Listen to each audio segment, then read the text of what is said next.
তামুলপুৰত হাতী মানুহৰ সংঘাতে লৈছে চূড়ান্ত ৰূপ। বনৰীয়া হাতীৰ আক্ৰমণত কথম্পি প্ৰাণ ৰক্ষা এজন লোকৰ। হাতী খেদিবলৈ যোৱা লোকজনক আক্ৰমণৰ লক্ষ্য কৰি লয় এটা বনৰীয়া হাতীয়ে। আঙাৰকাটা অঞ্চলত সংঘটিত হৈছে এই শিহৰণকাৰী ঘটনা। অঞ্চলটোত দীৰ্ঘদিন ধৰি বনৰীয়া হাতী যাকে খাদ্যৰ সন্ধানত জংঘলৰ পৰা ওলাই আহি চলাই আছে উপদ্ৰৱ। কিন্তু ইমানৰ পিছতো বন বিভাগে কোনো ব্যৱস্থা গ্ৰহণ নকৰাত ক্ষুব্ধ হৈ পৰিছে স্থানীয় ৰাইজ। দিনত পথাৰত অৱস্থান গ্ৰহণ কৰা হাতী জাকটোৱে নিশা হলে বিভিন্ন স্থানলৈ ঢাপলি মেলি উপদ্ৰৱ চলোৱাত শংকিত হৈ পৰিছে 15খন গাঁৱৰ ৰাইজ। ইপিনে হাতী মানুহৰ সংঘাতক লৈ বিধানসভাত বিশদভাৱে আলোচনা কৰাৰ আহ্বান স্থানীয় ৰাইজৰ। কেৱল ক্ষতিপূৰণতে আবদ্ধ নাথাকি অঞ্চলবাসীক সুৰক্ষা প্ৰদানৰ দাবী উত্থাপন। লগতে হাতীৰ আক্ৰমণত নিহতৰ পৰিয়ালক 50 লক্ষাধিক টকা পৰ্যন্ত ক্ষতিপূৰণ দিয়াৰ দাবী অঞ্চলবাসীৰ।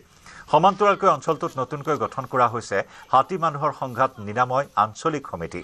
হাতী মানুহৰ সংঘাত ৰোধ কৰা সন্দৰ্ভত কোনো চিন্তা চৰ্চা নকৰিলে দীঘলীয়া আন্দোলনৰ হুংকাৰ স্থানীয় ৰাইজৰ।